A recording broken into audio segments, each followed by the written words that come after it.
மதிமுக தலைவர், இப்படி யாரெல்லாம் தலைவரா இருக்காங்களோ திமுக தலைவர், திமுக தலைவரையே உரண்டு எழுந்தா அப்புறம் கோல்டு மெடலிஸ்டா இல்லையா? ஆமா, நாங்கெல்லாம் பொது தொகுதியில நிக்க ஆசைப்படாதீங்கன்னு சொன்னாரு. யாரு?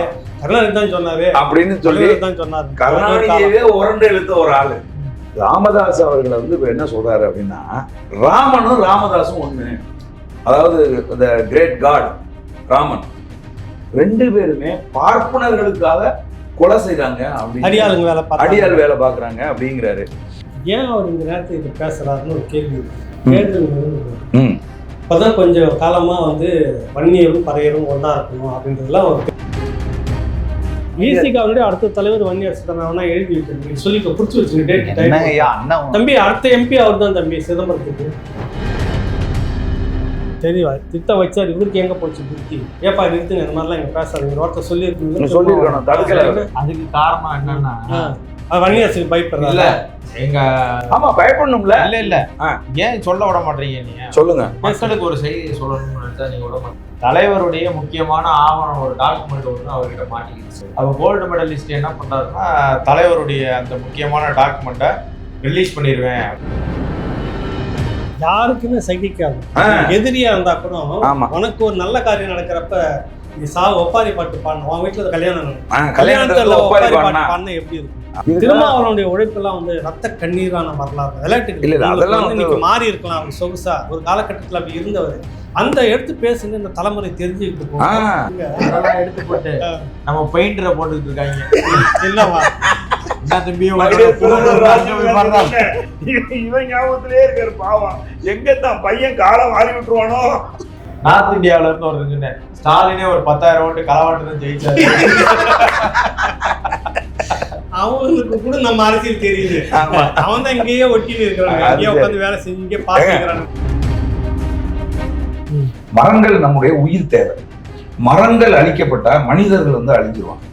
மரங்கள் கார்பன் டை ஆக்சைடை சுவாசிச்சு நமக்கு ஆக்சிஜனை கொடுக்குது. அப்ப மரங்களை பாதுகாக்கணுங்கிறத அடுத்த தலைமுறை பிள்ளைகளுக்கு நம்ம சொல்லணும். இந்த பூமியை பாதுகாத்து அடுத்த தலைமுறை பிள்ளைகளுக்கு நம்ம கையளிக்கணும் அப்படிங்கிற ஒரு கருத்தை முன் வச்சு இந்த அவதாரம் என்னென்ன பேசிட்டு பார்த்தீங்கன்னா முகநூல் முழுக்க இந்த அவதாரம் உங்களுக்கு பிளாஸ்டிக் சேர் உங்களுக்கு ஒதுக்கப்பட்டிருக்கு. அப்படி இருக்கும்போது நீங்கள் மரத்தை பற்றி ஏன் கவலைப்படுறீங்க? மர சேரு மர டேபிளை பத்தி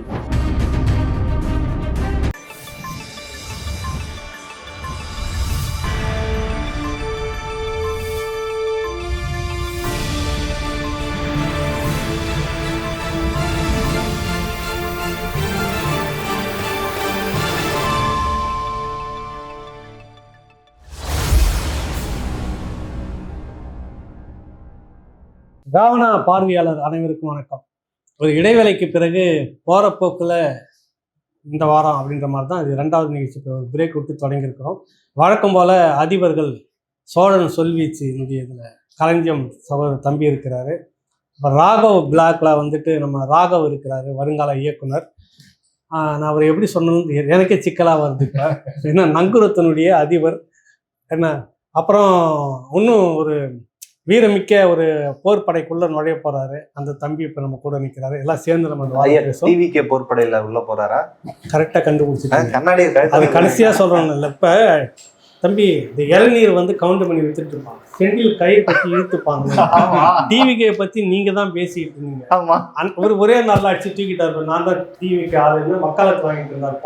போன முறை உட்காந்து பேசுங்க. என்ன தம்பி எந்த பக்கம் நியாயம் இருக்கோ அந்த பக்கம். ஐயோ ரொம்ப நியாயத்தை பேசுறது தான் நீங்க பார்த்துன்னு தான் இருக்கிறோம். நாங்க இன்னைக்கு பேசுங்க நியாயத்தை பேசுறதுக்கான நேரம் இன்னைக்கு இருக்கு. நான் எப்பவுமே நேர்மையின் பக்கம் நம்ப பேசுங்க பாப்போம். வா நீ வா அப்படின்றோம்ல. இந்த டிவிகே மாநாட்டுக்கு வந்த ஒரு பையன் மதன், ஒரு பையன் வேலூர் பக்கத்துல ஒரு பையன், அவன் திடீர்னு காணாம போயிட்டான். கூட போன தம்பிங்கெல்லாம் தேடி தேடி பார்த்துட்டு வந்துட்டாங்க. அவன் பார்த்தீங்கன்னா வாகனத்தில் விபத்துக்கு உள்ளாகி இறந்துட்டான்னு சொல்லி காவல்துறை அந்த பாடியை கொடுத்துருக்கு. இவங்க சைட்லேருந்து நம்ம டிவிகே சைட்லேருந்து இது வரைக்கும் ஒரு இரங்கல் கூட அவனுக்கு கொடுக்கல. இதுக்கு முன்னாடி விக்ரவாண்டி மாநாட்டில் ஒரு 5-6 பேர் இறந்து போயிட்டாங்கல்ல, சின்ன சின்ன பசங்க. அவங்க வீட்டுக்கு கூட தலைவர் போகலை. புஷி ஆனந்த அறிக்கை மட்டும் கொடுத்து அனுப்பி விட்டாங்க. ஆனா இந்த மாநாட்டுல அவங்களுக்கு ஒரு அஞ்சலி செலுத்தி இருக்கணும்ல. நினைவு கூர்ந்திருக்கணும்ல. தப்பா பேசுற தம்பி, இதெல்லாம் ஒரு விஷயமே இல்லை. ம். சிங்கம் வேட்டையாட தான் வெளியே வரும், வேடிக்கை பார்க்கலாம் வராது. புரியுதுல்ல? வேட்டையாடுக்கு மட்டும்தான் அது வரும். சிங்கம் 6 மணிக்கு மேலே வராது, நல்ல வீரியமா வரும். பகல்ல எல்லாம் வராது. ஓஹோ. நீங்க கொஞ்சம் இருங்க. வேட்டைக்கு மட்டும் சரக்கு போட்டாதான் வீரியம் வருமா? நான் அதெல்லாம் நான் சொல்லல. சிங்கம் வேட்டையாடத்தான் வெளியே வரும். ஓ. இந்த மாதிரி வேடிக்கை பார்க்குற விஷயத்துல சிங்கத்தை கூப்பிட்டு நீங்க அசிங்கப்படுத்துறீங்க. இல்ல நீ அப்படி நினைக்காதீங்க. வந்துட்டாருப்பா, கண்ணாடியை போட்டாரு. மாமாயிட்டாரு. மாநாட்டுல வந்து எவ்வளவு பேரு என்ன இன்சிடென்ட் நடந்திருக்கு என்ன ஏதுன்னு மொத்த கணக்கு வந்ததுக்கு பிறகுதானே நம்ம இது பண்ண முடியும். அறிக்கையே கொடுப்பீங்க. எப்படி ஒரு வருஷம் கழிச்சு இருந்தா அடுத்த வருஷத்துக்கு கொடுத்துருவீங்களா? அடுத்த மாநாட்டுக்கு இல்ல பாத்துட்டு இருக்காரு. வீட்டுல இருந்து எல்லாத்தையும் ஃபாலோ பண்றாரு. அதுல இல்ல இந்த டிவிகே மாநாட்டுல வந்து ஒண்ணு கூட மிச்சம் இல்லைண்ணே. எல்லா சேனலும் எல்லாரும் சேர்ந்து கும்மி எல்லாம் அதான் போன முறை பேசிட்டாரு. நாங்க வந்து டெஸ்ட் பண்ணோம். ஆமா. ஏன்பா அடிக்க தூக்கிட்டு போறீங்கன்னா அடிக்க வரிசையில் வைக்கிறதுக்காக எடுத்துட்டு போனோம். கீழே நம்ம சீட்டை கீச்சிங்கனாக்கா அது வந்து சோதனை பண்றதுக்கு பண்ணோம். ஒன்னு வக்கலத்துல போன முறை நீங்க வந்து ஊடகத்துக்கு வேற இல்ல.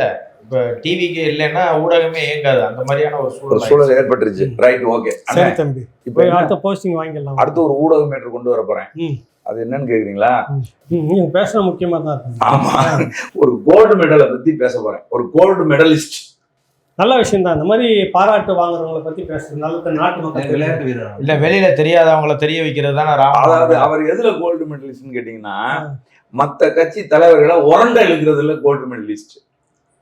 நான் கூட உங்க சேனல்ல ஒரு கராத்தே மாஸ்டர் போட்டுக்கிறீங்க, அவரை பத்தி தான் கோல்டு மெடலிஸ்ட் பேச போறீங்கன்னு நினைச்சேன். உரண்டிக்கு வந்து நிக்கிறீங்க. பேசு அது யார் நாடு தெரிஞ்சு பேசுங்க. அது நியூஸ் தமிழ்ல வந்து அந்த பட்டத்தை கொடுத்துருக்காங்க, கோல்டு மெடலிஸ்ட். கோல்டு மெடலிஸ்ட் அப்படி. யார் அவர் எங்க மதிப்புக்குரிய அண்ணன் வன்னியரசு அவர்களை பத்தி நியூஸ் தமிழ்ல வந்து பேராசிரியர் பேரறிஞர் வன்னியரசு அப்படி சொல்லணும், தப்பாலாம் சொல்லாது. அவரை பத்தி சொல்லியிருக்காங்க. அதாவது எப்படின்னு கேட்டீங்கன்னா, பாமக தலைவர், நாதக தலைவர், மதிமுக தலைவர், இப்படி யாரெல்லாம் தலைவரா இருக்காங்களோ, திமுக தலைவர், திமுக தலைவரையே உரண்டு எழுந்தா அப்புறம் கோல்டு மெடலிஸ்டா இல்லையா? ஆமா, நாங்கெல்லாம் பொது தொகுதியில நிக்க ஆசைப்படாதீங்கன்னு சொன்னாரு. யாரு?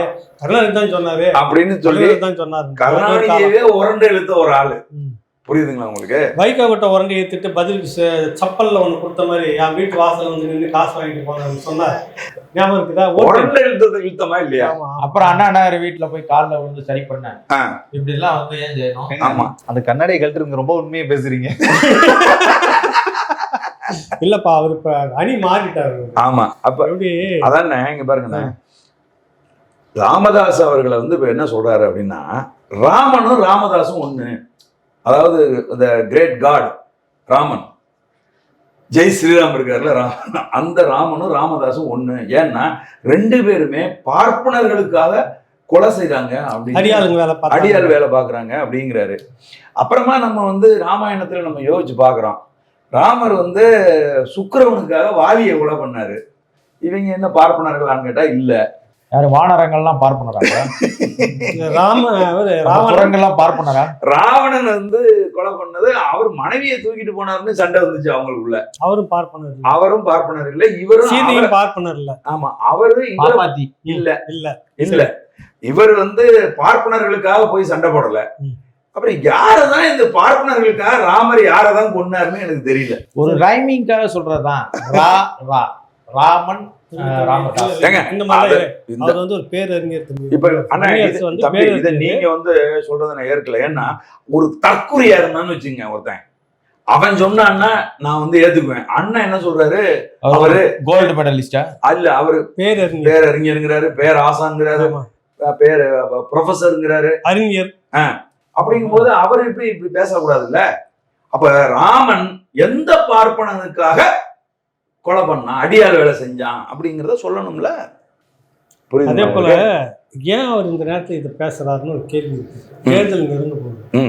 இப்பதான் கொஞ்சம் காலமா வந்து வன்னியரும் பறையரும் ஒன்னா இருக்கணும் அப்படின்றதுலாம் ஒரு பெரிய அளவுல பேசி நிறைய பேர் முன்னெடுத்து சுமூக நிலை எங்கேயும் நல்லா இருக்கு. ஆனா சமீபத்துல கூட திருமா அவர்கள் வந்து ராமதாஸ் அவர்களை பத்தி ஒரு கேள்வி கேட்கிறாங்க. அப்ப அவர் வந்து சொல்றாரு, அவர் வந்து இந்த இடஒதுக்கீட்டுக்கு போராடினது, தன்னை அரசியலுக்கு அழைத்தது, தன்னோட வழிகாட்டிகளில் ஒரு ஆளா இருந்தது, இடிதாங்கியில வந்து தாழ்த்தப்பட்ட மக்களுக்காக அவர் நின்று போராடினது, அதையெல்லாம் சுட்டி காட்டி பாராட்டுறாரு. இப்ப கொஞ்ச காலமா அவர் அரசியலா வேறையா இருக்காரு. ஆனா அவர் தொடக்க காலங்கள்ல வந்து அவருடைய பணி என்பது சிறப்பு. அவங்க பையன் குறிப்பா வந்து அன்புமணி ராமதாஸுக்கு திரும்ப அட்வைஸ் பண்றாரு. அவர் அனுபவத்திலையும் வயசுலையும் மூத்தவர். ஏன் அவர் காலம் வரைக்கும் அவர் சொல்றதை கேட்டுட்டு இருந்தா என்ன தப்பு? ஸ்டாலின் இல்லையா, கலைஞர் கருணாநிதி சொல்றதை கேட்டுட்டு இல்லையா, அப்படி இருந்திருக்கலாமே நீங்க அப்படின்னு சொல்ற அளவுக்கு மதிப்பும் மரியாதையும் அவங்க கட்சி தலைவர் வச்சிருக்காரு, மதிப்புக்குரிய அண்ணன் திருமா. ஆனா வன்னியரசு உரண்டு இருக்கிறார். அதான் தம்பி, ஒன்னா இருந்துடக்கூடாது இல்ல. யார் ஒன்னா இருந்துடக்கூடாது? ஒன்னா இருந்தாங்கன்னா யாருக்கு பாதிப்பு? கூத்தாடிக்கு பாதிப்பு. திமுகவுக்கு பாதிப்பு. கரெக்டா சொன்னார். திமுகவுக்கு பாதிப்புனா அது பேரறிஞர் வன்னிக்கு பாதிப்பு இல்லை, வன்னியரசுக்கு. அவரே ஒரு திமுக காரர். அதுதான் சொல்ல வரேன். இப்ப நீங்க அங்க சீட்டு கொடுப்பீங்க, இருங்க சபரீசன் உங்களுக்கு வந்து தூக்கி கொடுப்பாரு பணத்தை, நேரடியா பேசுவோம், வழக்கம் போட்டுட்டோம். அவரு அங்க எலெக்ஷன்ல வந்து வேலை செய்யறதுக்கு எல்லாம் நெட்வொர்க் பண்ணி கொடுப்பாரு. நீங்க கொடுப்பீங்களா? நீங்க கொடுப்பீங்களா தம்பி? நீங்க கொடுப்பீங்களா? இது வந்து அண்ணன் வன்னியரசு இன்னைக்கு பேசுறதுல ரொம்ப நாளா அப்படிதான் பேசிட்டு இருக்காரு. ஆனா இன்னைக்கு நியூஸ் தமிழ்ல அந்த மாதிரி செய்தி வர்றதுக்கு ஏதோ உள்ள ஒரு புல்லுருவி இருக்கு. காரணம் கரெக்டா போட்டிருக்கிறாங்க. கெடுத்துனுக்கிறாரு உள்ளார எல்லாம் பண்ணிருக்காங்க. நல்ல விஷயம் தான் பண்ணிருக்காங்க. இல்ல, அண்ணன் திருமாவுக்கும் அண்ணன் சீமானவர்களுக்கும் நேரடியான மோதலோ ஒருத்தர் தாக்கிக்கிறதோ இல்ல. ஆனா அண்ணன் சீமான ஒருமையில் பேசுறாரு வன்னியரசு. ஓம் தமிழர் கட்சிங்கிறது எல்லாத்தையும் வெட்டி விட்டுட்டு திருமாவளவன் நடுத்தூர்ல நிக்கணும். அதுதான் எப்படி இருந்தாலும் அடுத்து விசிகாவுடைய தலைவர் வன்னியரசு தான். அவர் எப்படி பேசுறீங்க? அடுத்து அது நான் வாபஸ் வாங்கிக்கிறேன். நாளா பண்ண அவர்கிட்ட போய் நிக்கணும், மனு கொடுக்கணும். பேரறிஞர்ன்றாரு, திடீர்னு விசிகாவுடைய தலைவராக போறாரு. விசிகாவுடைய அடுத்த தலைவர் வன்னியரசு தான். நான் எழுதி வைக்கிறேன், நீங்க சொல்லி குறிச்சு வச்சுக்கிட்டே. தம்பி அடுத்த எம்பி அவர் தான் தம்பி, சிதம்பரத்துக்கு. நடக்குதா இல்லையான்னு பாருங்க. அவர்கிட்ட நம்ம பகைச்சிக்க கூடாது, பக்குவமா பேசல. இப்ப எல்லாம் இந்த விசிகால இருக்கக்கூடிய மத்த மாவட்ட பொறுப்பாளர்கள் எல்லோருமே ஒரு விஷயத்துக்காக ரொம்ப வருத்தப்படுறாங்க. திருமாவளவனுடைய பிறந்த நாள் அன்னைக்கு சீமான திட்டத்துக்கு இருக்கிற பத்திரிகை, இந்த ஊடகத்துல இருக்கிற யூடியூபர்ஸ் எல்லாம் கொண்டு வந்து உட்கார வச்சு அண்ணனை மேடையில வச்சுக்கிட்டே அவ்வளவு கேவலமா வந்து திட்ட வச்சது வன்னி தான். சரி, திட்ட வச்சாரு. இவருக்கு எங்க போச்சு புத்தி? ஏப்பா நிறுத்துங்க, இந்த மாதிரிலாம் இங்க பேசாதீங்க, வார்த்தை சொல்லிருக்கணும், தடுக்கல. அதுக்கு காரணம் என்னன்னா வன்னியரசுக்கு பயப்படுறாங்க. ஆமா, பயப்படணும்ல. இல்ல ஏன் சொல்ல விட மாட்டீங்க? நீங்க சொல்லுங்க. மக்களுக்கு ஒரு செய்தி சொல்லணும்னு நினைச்சா நீங்க விட மாட்டீங்க. நீங்க எவ்வளவுனா சொல்லிட்டு முடிங்க தம்பி. அதாவது வந்து அமைதியா இருங்க. தலைவருடைய முக்கியமான ஆவணம் ஒரு டாக்குமெண்ட் ஒண்ணு அவர்கிட்ட மாட்டிக்கிடுச்சு. யாருகிட்ட தம்பி? யாருக்கிட்ட? நம்ம பேரறிஞர்கிட்ட, கோல்டு மெடலிஸ்ட். அவர் கோல்டு மெடலிஸ்ட் என்ன பண்றாருன்னா, தலைவருடைய அந்த முக்கியமான டாக்குமெண்ட்டை ரிலீஸ் பண்ணிடுவேன் அப்படின்னு சொல்லி மிரட்டுறாங்க. அதனால தலைவர் அப்படியே சமணப்பட்டு போக வேண்டியது, வேற வழியே இல்ல. அங்க வந்து சைலண்ட் ஆகி தான் ஆகணும். அப்ப இப்படியும் ஒரு பட்டம் கொடுக்கலாம்ல இருக்க. பிளாக் மெயிலிஸ்ட் இல்ல, கிடையாது. அது வந்து அந்த டாக்குமெண்ட் எதுக்கு வச்சிருக்காங்க அப்படின்னா, கட்சியை காப்பாற்றணும், இந்த மக்களை பாதுகாக்கணும், தலித் மக்களினுடைய வாழ்வியலுக்காக வாழணும்ன்ற ஒரே நோக்கத்துக்காகத்தான் அந்த டாக்குமெண்ட்டை பத்திரமா வச்சிருக்காப்புல யாரு, நம்ம வன்னியரசு அவர்கள். அது தேவையான நேரத்துல வந்து தலைவர்கிட்ட கொடுக்குறேன்னு. எந்த தலைவர்கிட்ட கொடுப்பாரு? கொடுக்க வேண்டிய தலைவர்கிட்ட கொடுப்பாரு. அப்படி சொல்லுங்க. வெளியே புரியணும் இல்ல. அவரை பொறுத்தவரையில தலைவர் அப்படின்னா திமுகவினுடைய தலைமை தான் அவருக்கு தலைவர். அப்ப அங்க கொடுத்துருவாரா? எங்க வேணா அவருக்கு இல்ல. அதாவது நீ சொன்னீங்களா இந்த உரண்டை எடுக்கிறது, டாக்டர் அன்புமணி ராமதாஸ் அவர் எனக்கு ஒரு விமர்சனம் இருக்கு. பட்டியல் சமூகம் அல்லாத ஒரு கூட்டணின்னு ஆரம்பிச்சப்பவே அவர் எடுத்துக்கிட்ட அந்த தொலைநோக்கு திட்டம் சமூக நீதி என்ற ஒரு பார்வை அவர்கிட்ட அடிபட்டு போச்சு. பண்ணிட்டாரு அப்படின்னு ஒரு வார்த்தை எனக்குலாம் இருந்தது, இருக்கும் நாளைக்கு. ஆனா அப்படிப்பட்ட ஒரு மனிதர் செய்த பல விஷயங்கள் இருக்கு. இந்த நல்ல விஷயங்கள் இருக்கு. அவரை போய் மனநோயாளி ராமதாஸ் எழுதிக்கிட்டே, நான் தான் நாம தான் எழுதணும். நான் தான் முகநூர்ல எழுதி உங்க தலைவர் திருமாவளவனை அந்த சமூகத்துல பாட்டாளி மக்கள் கட்சியில 2ஆம் கட்ட தலைவராக இருக்கக்கூடிய ஒருத்தர் மனநோயாளி என்ற பேரை வச்சு இல்ல வேற ஒரு பேரை வச்சு திருமாவளவனை எழுதணும்னு எவ்வளவு பிரச்சனை வெடிக்கும். அறிவு இல்லையா உங்களுக்கு? எழுதணும், கட்டுமையா கண்டனம். யாருமே இது எழுதல, நம்ம தொட்டி எழுதணும். பிறகுதான் அது பெரிய இஷ்யூ ஆச்சு. அவரே கூப்பிட்டு கண்டிச்சாரு. அப்புறம் அதை நான் வாபஸ் வாங்கிக்கிறோம், நிறுத்தினா இருக்கும். அதே போல வந்து இது மட்டும் இல்ல, நீங்க வந்து தென் மாவட்டங்கள்ல வந்து ஒரு குறிப்பிட்ட மக்கள், அதாவது வந்து தெய்வீக திருமணம் பசுமன் முத்துராமலிங்க தவிர தெய்வமா வணங்குறாங்க. ஒரு அரசியல் கட்சி தலைவர், தேசிய தலைவர்ன்றதை தாண்டி தெய்வமாக வணங்கக்கூடிய ஒரு செக்டார் பீப்புள் இருக்கிறாங்க. அவரை வந்து கொலைகாரன் முத்துராமலிங்கம் அப்படின்னு எழுதினாப்ல. கோர்ட் வந்து அந்த கொலைக்கு சம்பந்தம் இல்லைன்னு விடுதலை செஞ்சதுக்கு அப்புறமா நீங்க திரும்ப திரும்ப அதுக்கு தான் சொல்றது பேரறிஞர். இவர் நிறைய ஆய்வு பண்ணி ஆவணம் அண்ணாமலை மாதிரி 20,000 புத்தகம் அந்த மாதிரி பேரறிஞர் இவர். அதனால ஒரு யார் வேணாலும் சொல்லுவாரு. நீங்க அதுக்கு தான் நான் நினைக்கிறேன், தம்பி வேணாம் நீ என்ன திரும்ப என்ன மாட்டி விடுங்க. நாளைக்கு வருங்கால விசிக தலைவர், அவர் MP மந்திரி ஆனாலும் ஆயிடுவாரு.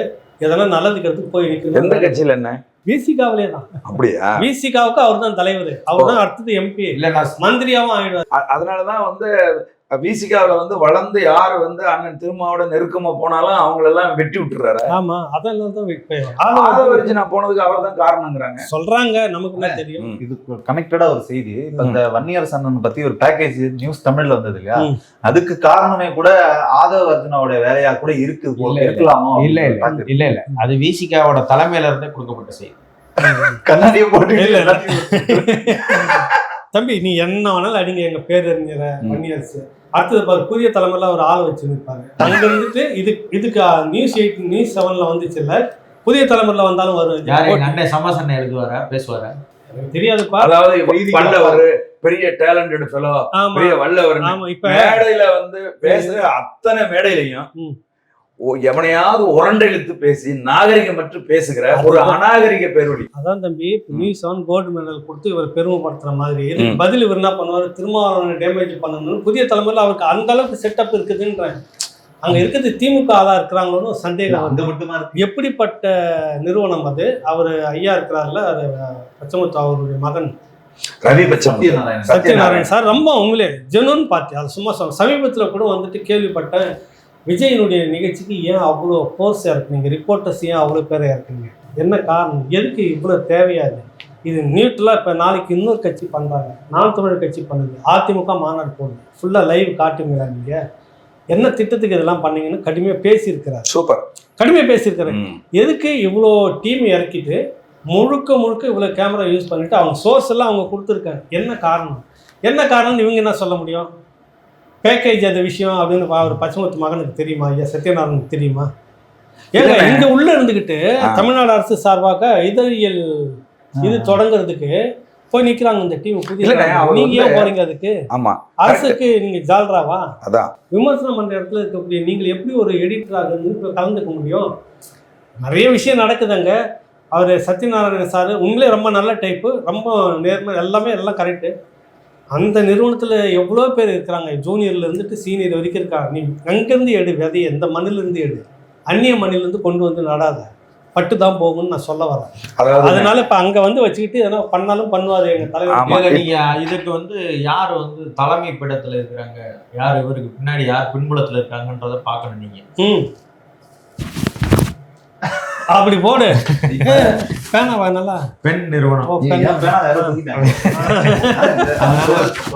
பெண் நிறுவனம் பின்னாடி இருக்கிற வரைக்கும் எங்க அண்ணனை ஒண்ணும் பண்ண முடியாது. அண்ணன் வன்னியரசை யாரும் அசைக்க முடியாது. என்ன சொல்றாரு தெரியுமா? கொஞ்சம் கூட வந்து புத்தியே இல்லாத ஒருத்தன் பேசுறது மாதிரி பேசுறாரு. என்ன சொல்றாரு, பார்ப்பனர்களை வந்து ஆடு மாடு மேய்க்க வைப்பியா அப்படின்னா, ஏய் அது மாடுகளுக்கு மேய்ச்சல் நிலம் வேணும்னு போராட்டம் யாது, புரியுதுங்களா? எல்லாத்துலயும் சாதியா பாக்குறது. கோணார்களுக்கு ஆதரவா பேசுறாரு, மரம் ஏறணும்னா நாடார்களுக்கு ஆதரவா பேசுறாரு. ஆசாரிகளுக்கு நீங்க யாருக்கு பத்தியும் பேசாதீங்க, ஒன்லி அறிவாலய முட்டுசோறு மட்டும் முட்டிட்டு இருக்கிற மாதிரி பேசுங்க, எனக்கு நல்லா இருக்குன்னு சொல்ல வர்றாரா? இல்லங்க, தற்சார்பு பொருளாதாரம் உலகம் முழுசும் பேசப்படுது. ஐயா நரேந்திர மோடி இந்த சுதந்திர தினத்தை விழா அன்னைக்கு ஃபுல் அண்ட் ஃபுல் வந்து தற்சார்பு பொருளாதாரம் பத்தி தான் பேசுறாரு.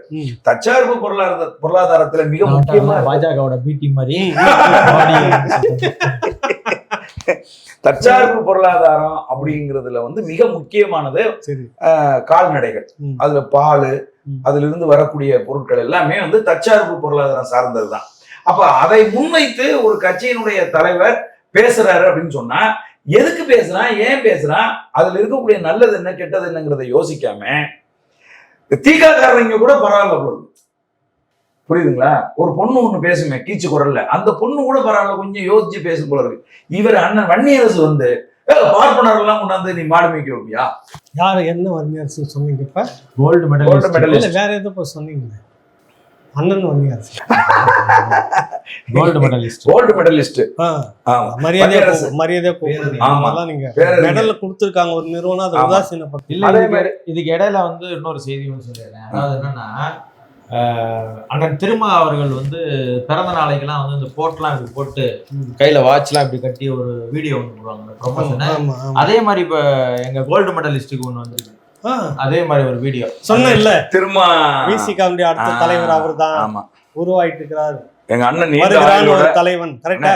எங்க அண்ணன் நீண்ட ஆயுளோட நல்ல ஆரோக்கியத்தோட இன்னும் ரொம்ப நாள் வாழணும்னு நான் வந்து ஆசைப்படுறேன். நீங்க ஆசைப்படுறீங்க? தற்போதைய தலைவரா?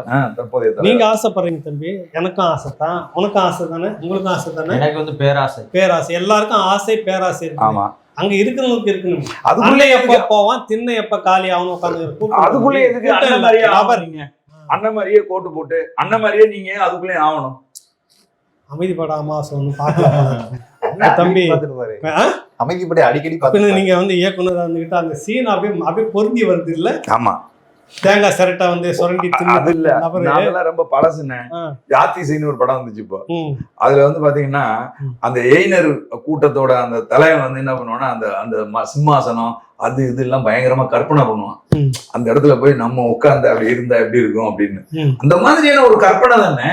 அதுக்காக போட்டுக்கிறாரு, கோட்டை போட்டு பாக்குறாரு, எல்லாம் செஞ்சு பாக்குறாரு. அதுக்கே பொறாமப்படுறீங்க? பொறாமப்படல, அண்ணனுடைய செயல்பாடை வந்து மக்களுக்கு தெரியப்படுத்த. ஏங்க எங்க அண்ணன் தலைவர் ஆக கூடாதா? ஆகலாம். எத்தனை நாளைக்குதான் அண்ணன் திருமாவே தலைவரா இருப்பாரு? அண்ணன் இருக்கும்போது தம்பிக்கு எதுக்கு அந்த ஆசைன்னு ஒரு கேள்வி யதார்த்தத்துல இருக்குது.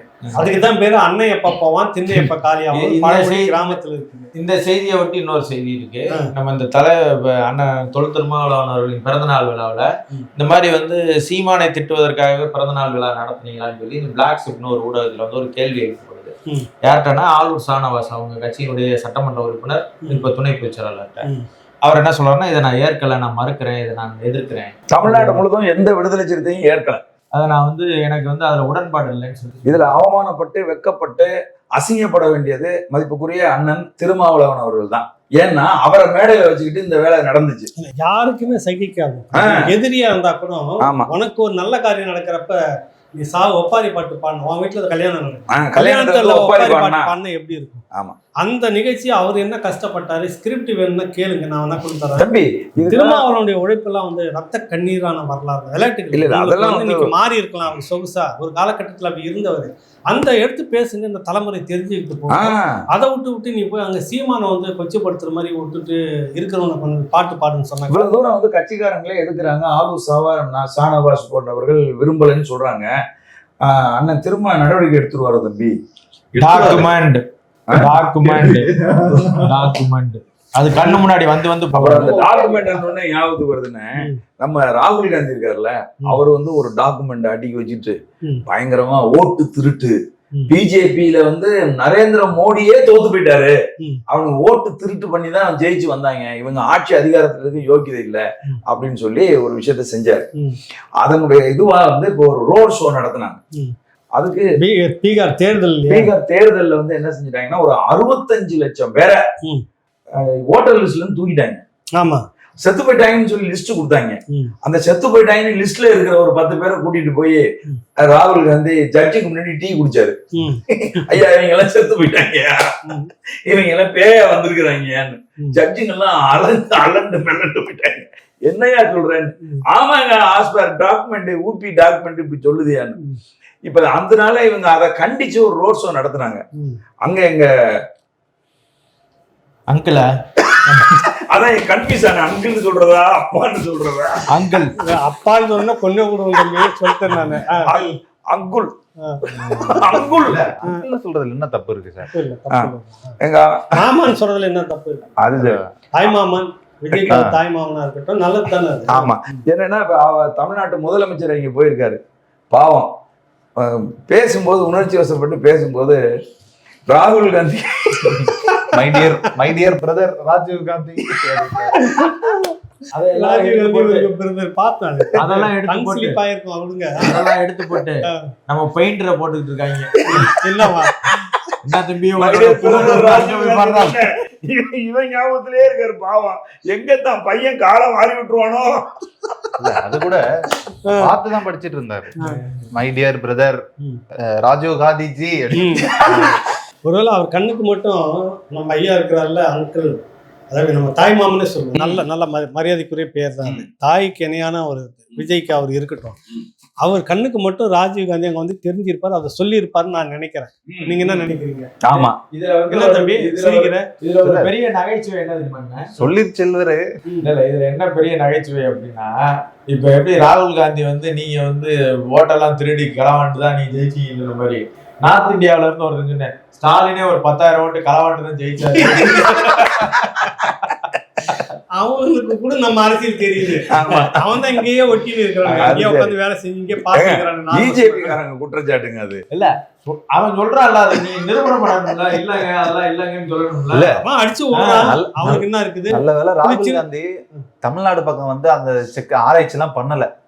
பண்ணிருந்தாருன்னா இந்த சென்னை மாவட்டத்துல இருக்கக்கூடிய சட்டமன்ற தொகுதி எல்லாம் எடுத்து பண்ணிருந்தாருன்னா. நான் போன முறை கூட பேசணும்ல, எங்க மாமியாரு எங்களுக்கே தெரியாம ஆவியா வந்து ஓட்டு போட்டு போயிட்டாங்க. இந்த முறை என்னாலும் கேட்ல அங்கேயே உட்காந்துருந்து முடிவு பண்ணிட்டேன். கண்டு மாமியார் வரும்போது அவங்க பார்த்து காலில் வந்து அம்மா வந்து வீட்டுக்கு மேல இருந்து கஷ்டப்பட்டு வந்து ஓட்டு போட்டு போயிருங்க, மேலேயே வீட்டுக்கு வந்து கூட்டு வந்துருப்பாங்க. நடந்துகிட்டு இருக்குது. இன்னும் ஓட்டர் லிஸ்ட் இருந்து பேரை நீக்கல. ஓட்டு போட்டு பலமுறை போட்டோம். உங்க அமௌண்ட் இன்னும் வந்து சேரல, என்ன பண்றீங்க? அதான் இந்த மாதிரி இருக்கு தம்பி. உங்க லட்சம் நல்ல வேலை தம்பி சொன்ன மாதிரி அங்கிருந்து ஒரு டீம் இங்க வந்து இங்க ஆராய்ச்சி பண்ணாங்கன்னா இங்க இருக்கிற வண்டவாளம் தெரியும் இருக்கட்டும். அரசு வந்து ஒரு இதழியல் கல்வி நிறுவனத்தை நடத்துது. அதுக்கு தனியார் தொலைக்காட்சிகள்ல இருந்து நம்ம மென்டார்ஸை கொண்டுட்டு போறது, அந்த திறப்பு விழாவுக்கு அழைச்சிட்டு போறது, அது குறிப்பா சன் நியூஸ் திமுகவுக்காக தான் வேலை செய்யுதுன்னு வெளிப்படையா தெரியும். அவங்க ரொம்ப நடுநிலைமை நடு ரோட்ல நிற்பாங்க. அந்த கண்ணாடி ஐயாட்ட கொடுங்க, கொடுத்து பாரு வேடிக்கை என்ன நடக்குது. அப்படி ஒரிஜினலா நான் மாறிடுவேன். எப்படி அவர் விஜய் ஆளா மாறிட்டாரு கண்ணாடி போட்டோம். ஆமா, அப்படி சன் நியூஸோட எடிட்டர் ஐயா கண்ணாடியை வாங்கி கொடுத்தீங்கன்னா ஐயா அப்புறம் திமுக பாரு வேடிக்கை பாரு, நீ கொடுத்து மட்டும் பாரு கண்ணாடி. பூமி தாங்காது, சொல்லுங்க. சில விஷயங்கள் மறைஞ்சே இருக்கட்டும். அப்படி ஐயா குணசேகரன் அவர்களை அழைச்சிட்டு போய் அவரு தான் உட்கார்ந்து முதலமைச்சர் ஸ்டாலினுக்கு இதெல்லாம் விளக்குறாரு. இது இப்படி வேலை செய்யும், அப்படி பண்ணணும், அப்படி பண்ணுவாங்க. இப்ப இதழியல் துறைக்கு வரவங்க எந்த மனநிலையோட வருவாங்க அப்படியே நான் கட் பண்ண இன்னொரு சீனை நான் சொல்லிடுறேன். சென்னையில் இருக்கிற புகழ்பெற்ற ஒரு கல்லூரி, புகழ்பெற்ற கிறித்துவ கல்லூரி. அங்கே இதழியல் துறை ஜேர்னலிசம்ன்றதுக்கு விஸ்காவும் மற்றதுக்கும் அப்பப்போ வெளியிலேருந்து ஆட்களை கூப்பிடுவாங்க. மதிப்புமிக்க ஒரு அண்ணன் பத்திரிகையாளர் பெரியவர் உள்ளே போய் வகுப்பு எடுக்கிறார். எடுத்துக்கிட்டு இருக்கும்போது சம்பந்தம் இல்லாமல் சீமான் அரசியலை பற்றி சீமானை பற்றியும் நக்கலும் நையாண்டிமா சொல்லி படிக்கின்ற மாணவர்கள் இதழியல் எப்படிப்பட்டது, ஜேர்னலிசம் எப்படிப்பட்டது, எப்படிப்பட்ட இன்வெஸ்டிகேஷன் இருக்கணும், அதில் புகழ்பெற்றவர் தான் இல்லைன்னு சொல்லலை. இதை பற்றி நீங்கள் பேசி மாணவர்கிட்ட நடுநிலையாக நம்மகிட்ட வர பிள்ளைங்க கிட்ட நான் தமிழ் தேசிய அரசியல் இருக்கிறேன், ஆனால் இதுதான் பொதுவாக திமுகவை பற்றி வரலாறு சொல்லி கொடுத்து அனுப்புகிறோம். அந்த ஒரு நடுநிலைமை கூட இல்லாமல் கல்லூரிகளில் வர மாணவர்கள்ட்ட பேசி திராவிடன்ற ஒரு நஞ்சு வரை அந்த மனசில் பதிச்சு அனுப்புகிற நீங்கள் இது எது நடத்துது? கவர்மெண்ட் இதழியல் நிறுவனம். நான் என்ன கேள்வி கேட்குறேன்னா, இதை பற்றி பேசுகிறேன் நல்ல வேலை ஆரம்பிச்சேன். கவர்மெண்ட்டு தான் ஆரம்பிக்குது.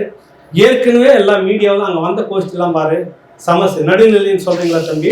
இல்ல, நான் வெளிப்படையாவே சொல்றேன். இன்னும் கூடிய சீக்கிரத்துல அந்த சேனல் வந்து எவ்வளவு பேர் அவரே பச்சைமுத்தான சத்தியநாராயணன் அவர் தானே சொன்னாரு. இல்ல நீங்க தான் சொன்னீங்களா? யார சொன்னீங்க? அந்த சன் டிவி நிறுவனத்தை. அது இப்பவும் நடுவுல தான் தம்பி நிக்குது. அப்படியே? ஆமா, இப்பவும் நடுவுல தான் நிக்குது. ஒரு பக்கம் நம்ம இஞ்சி கூட மாறாது, ரெண்டு பக்கம் அப்படியே ஒரு நடுநிலை நட்டுக்கிட்டு நிக்கும். ஓகே, தெரியுமா? அதனால தான் அங்க இருந்து சரி சமஸ் அவர் வந்து இப்ப புதிய தலைமுறையில இருக்கிறாரு. அது கிட்டத்தட்ட ஒரு திமுக சாயல் மாதிரியே வந்துச்சு. அங்க ஒன்றும் மற்ற தோழர்கள்லாம் இருக்கிறாங்க. அது ஒரு கூடாரமா மாறிட்டு இருக்குது. நியூஸ் 8ன்னு சொல்லவே வேணாம், வெளிப்படையாக நம்ம பேசணும். நீங்க ஒரு விஷயம் ஆர்குமெண்ட் போகும்போது இதெல்லாம் சொல்லி காட்டுறதுக்குன்னு இப்ப நம்மளை கூப்பிடுறதே இல்லை. புரியுதுல? கூப்பிட்டாலும் வரப்போறது இல்லை நம்ம, அது வேற விஷயம். பேசிட்டு இருக்கும்போது பார்த்துருவாங்க, நீங்க திமுக வாய்த்து கொஞ்சம் நீங்க அப்படின்னு போயிடுவாங்க தாவி. எல்லாம் அதே கோஷ்டியா. நான் என்ன கேட்கறேன்னா, இப்ப அவங்க படிச்சுக்கிட்டு அரசு துறை அவன் வந்து ஜேர்னலிசம் முடிக்கிறான், முதுகலை முடிக்கிறான், தகுதியா இருக்கு, இன்டர்வியூ வைக்கிறீங்க, வேலை கொடுக்குறீங்க, கரெக்ட் இல்லை? எதுக்கு நீங்க அரசு சார்பா ஒன்று வச்சு நீங்க தனியார் கல்லூரியிலேயே நஞ்சை விதைக்கிறீங்க? உன்னுடைய அரசு நிறுவனம் கட்டுப்பாட்டில் இருக்கிறப்ப அதுக்கு பொதுவாக நீ என்ன நடத்துவே, இல்லை உங்க வரலாறு சொல்லி கொடுத்து அனுப்பிடுவேன். அப்படி வர பிஆர்ஓ வேலைக்கு வரவங்க அங்கே முடிச்சுட்டு வரணும். புரியுதுல? ஒரு வருஷம் புரியுது. அப்படி போட்டீங்கன்னா அது விளங்குமா? அது நேர்மையானது இல்லை. நேருக்கு நேராக முழுக்க ஒரு தனியார் இப்போ இந்த பேனாவை காமிச்சார்ல ஆமா அந்த டிவியில் இருக்கிறவங்களுக்கு பிஆர்ஓ வேலை தெரியுமா உங்களுக்கு? அப்படியா? என்ன ஆமா, அப்படியே ஆமா. கேட்குறீங்க? என்ன நடக்குது இது? நீ அரசு வேலையை அவன் படிச்சுட்டு வந்திருக்கிறான். நிறைய பல அவனுக்கு கட்சி தொடர்பு இருக்கும். பொதுவில் வருவான். இந்த அரசு பொதுவான நிறுவனம், அவன் இன்டர்வியூ பாஸ் பண்ணுவான், படிச்சுட்டு வருவான். அவன் வந்து நேராக ஒரு வருஷத்தில் படிக்கிறோம், அப்புறமா பிஆர்ஓ போகணும். நீங்கள் ஜாவாக அடிக்கிற ஆட்களாக பார்த்து பாலிஷ் பண்ணிட்டு அவங்க மாத்துறீங்களா? அதான அர்த்தம். அது சரி. இது சட்டப்படியே தப்பு. இது இப்படி செய்யவே கூடாது. என்ன ஆகுதுன்னா அரசுக்கு மக்கள் தொடர்பு அதிகாரின்றவங்க அரசு திட்டங்களை கொண்டு போய் தான் சேர்க்கறதுக்கான ஆட்களுடைய கட்சிக்கான பிஆர்ஓ வேலை அரசு வேலையில நீங்க வந்து அரசு மக்கள் வரிப்பணத்துல கவர்மெண்ட் உன்னுடைய கட்சி பிஆர்ஓவை மாத்துறீங்க. அதுக்கான வேலை அந்த மாதிரி எல்லாம் யாரு பரிசீலனை. நம்ம அண்ணன் ஒரு பெரிய காமெடி அண்ணன் கோபால் அண்ணன் வந்து உதயநிதிக்கும் இந்த பக்கம் லெஃப்ட்ல வந்து முதலமைச்சர், வலது பக்கத்துல உதயநிதி வச்சுட்டாரு. வரங்களெல்லாம் அப்படி நில்லுங்க அப்படின்னு, அதான் உதயநிதிக்கு அடுத்தது நில்லுங்கன்றாரு. இவருக்கு வலது இடது ஐயா ஸ்டாலின், துணை முதல்வர் உதயநிதி நிற்கிற மாதிரி சட்டங்கள் தான் வாங்கியிருப்பார் நம்ம சமஸ்தர். டக்குன்னு போயிட்டு உதயநிதி கோபால் அண்ணன் வெட்டி விட்டு நடுவில் நின்றுட்டாரு. அவ்வளவுதான், முடிஞ்சு போச்சு. புரியுதுல்ல உங்களுக்கு? அது அந்த நிக்கிற அந்த கூட்டம் எல்லாமே பாரு, இந்து ராம் இடதுசாரி சிந்தனையாளர். கரெக்டா? ஒரு காலத்துல அது ஒரு காலத்துல நடுநிலையாளர். அவரு கொஞ்ச நாள் தான் எங்க அண்ணன் எங்க கோல்டு மெடலிஸ்ட் அவரெல்லாம் மகாவிஷ்ணுவா இருந்தாரு. இப்ப வந்து ஐயா மணியரசன் போன்றவர்கள் வந்து சிபிஎம்ல பயணிக்கிற காலகட்டத்துல இந்து ராமெல்லாம் ஒரு சீரியஸான சிபிஎம் சிந்தனையாளராக இருந்தவர் தான். ஆனா இன்னைக்கு அது ஒரு காலகட்டம். பொண்ணு எடுத்தா அப்புறம் குடும்பம் அப்படின்னு வரும்போது அவரெல்லாம் நீங்க வச்சுக்கிட்டு அந்த நிறுவனம் நீங்க நடத்துறீங்க. ஒரு காங்கிரஸ் நபர் சார்ந்த ஒருத்தர் இல்ல, ஒரிஜினல் கம்யூனிஸ்ட் நபர் ஒருத்தரும் இல்லை, தமிழ் தேசிய நபர்ல இருந்து யாரையும் கூப்பிட தோணல, ஜேர்னலிஸ்ட் யாரும் உங்களுக்கு தோணல. ஒரிஜினல் கம்யூனிஸ்ட் சொல்லிட்டு நீங்க பாட்டுல போய் எங்க ஐயா சண்முகத்தை கூப்பிட்டீங்கன்னா அவர் வந்து கும்புறதுக்கா? பத்திரிகை துறை சார்ந்தவர். திரும்பவும் சொல்றேன், ஒரிஜினல் கம்யூனிஸ்ட் சிந்தனை கொண்ட பத்திரிகையாளர் இருக்காங்க. சரி, அவங்கள கூப்பிடல, தமிழ் தேசியத்தை கூப்பிடல. உங்களுக்கு என்ன அப்படி காசு முழுக்க அந்த கோஷ்டியா? மதிப்புக்குரிய தம்பி சவுக்கு சங்கர் எல்லாம் தன்னை பத்திரிகையாளர்னு சொல்லும் போது நீங்க ஏன் மறுக்கிறீங்க? தமிழ் அந்த விஷயத்துக்குள்ள நான் வரல. இல்ல நான் புரியுது இல்ல, என்ன வந்து நீ தர்மடி வாங்க வைக்கிற போல புரியுதுல உங்களுக்கு?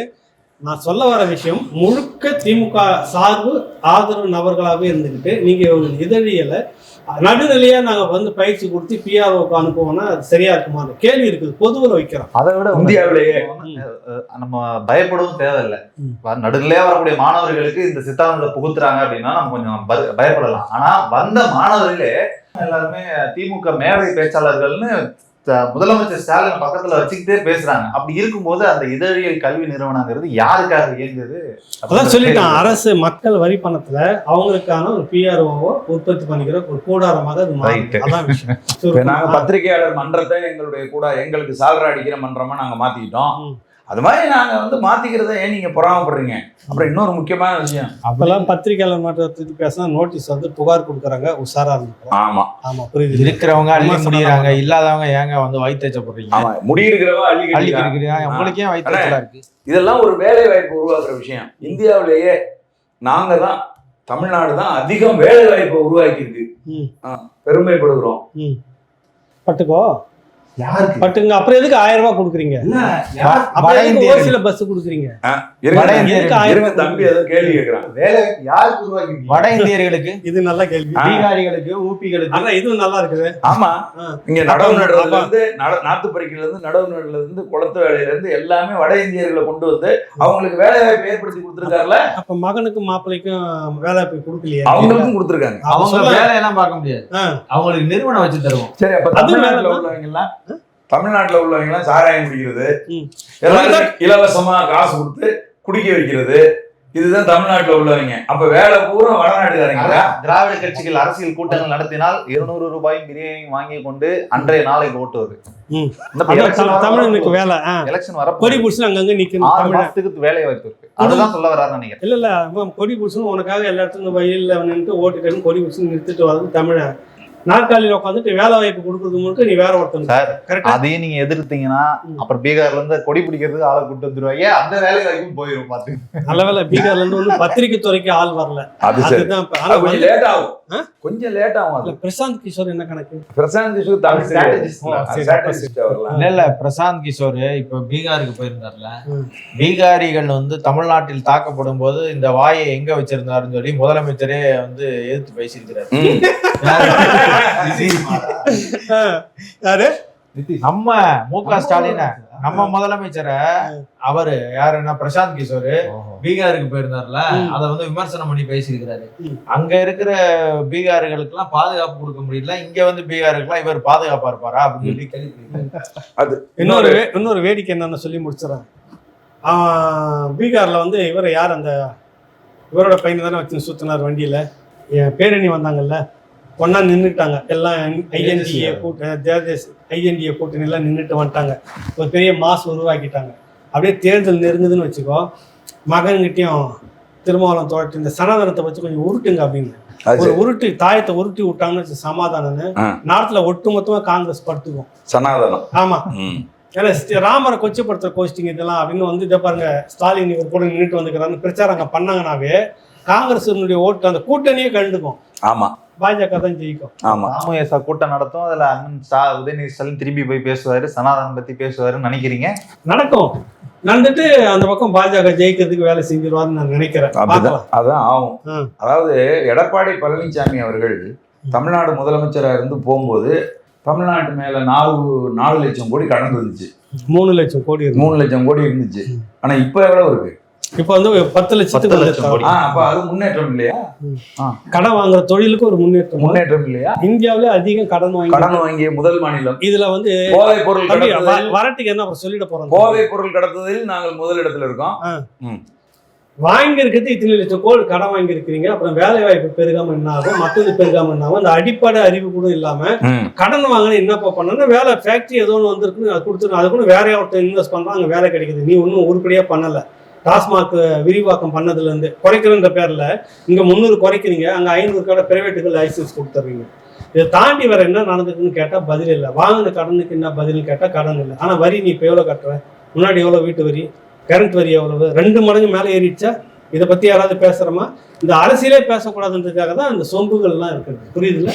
அதை வந்து தடுத்துடும் உங்களுக்கு இடையில. நீ எவ்வளவு ஏவகன் அடிச்சு பாருங்க. இப்ப ஒரே ஒரு சொம்பு மட்டும் 2 நிறைய சொம்புகள் வரிசையா வச்சுட்டாங்கன்னா அது வந்து தாயத்தை மாதிரி குறுக்கால தடுத்துக்கிட்டே இருக்கும். யாரை சொல்றீங்க? எங்க அண்ணன்னு சொல்றீங்களா? வன்னியரச? நீ ஏங்க அங்க போறீங்க? வன்னியரசை விட்டு நம்ம தூரம் வந்துட்டான். அண்ணன் சொல்லாதீங்க, பேரறிஞர், அறிவுஜீவி, இன்டெலெக்சுவல். புரிஞ்சு போச்சு.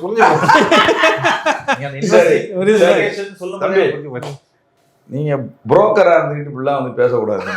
ஐயோ, என்ன எப்படி சொல்றீங்க? வேற புரோக்கர் பக்கத்துல உட்காந்து எனக்கு அசிங்கமா இருக்கு. டக்குன்னு இல்ல, மீசை முறுக்கணும்னு கேரக்டர் சேஞ்ச் ஆயிட்டாரு அவரு. புரோக்கரா? சரி, அந்த கதையை சொல்லுங்க தம்பி, புரோக்கர் கதையை. அதாவதுண்ணே, இவர் புதிய தமிழகம் கட்சியினுடைய தலைவர் கிருஷ்ணசாமி அவரோட வந்து பத்திரிகையாளர் சந்திப்பு நடத்தினார். சரி, அந்த பத்திரிகையாளர் சந்திப்புல என்ன சொன்னார்னா, கவின் படுகொலையை தென் மாவட்டங்கள்ல நாங்க கடுமையா வந்து போராடி கொண்டு இருக்கிறோம். நாங்க இதுவரையும் சமரசம் செஞ்சு கொள்ளாம போராடி இருக்கும்போது திருமாவளவன் வந்து இதை நீர்த்து போக வைக்கிற விதமா ஏன் புரோக்கர் வேலை பாக்குறீங்க, ஏன் வந்து ஏஜென்ட் வேலை பாக்குறீங்க, ஏன் புள்ள பிடிக்கிற வேலையை பாக்குறீங்க, இதெல்லாம் செஞ்சு போய் என்ன ஏஜென்ட் என்ன புள்ள தெளிவா முதலமைச்சர்கிட்ட கூட்டிட்டு போய் ஏன் விடுறீங்க? யாரை கூட்டிட்டு போனாங்க? கவினுடைய அப்பாவை கூட்டிட்டு போய் நாங்க ஒரு 3 கோரிக்கை வைக்கிறோம்னு சொல்லி கூட்டிட்டு போய் 3 கோரிக்கை வச்சாரு.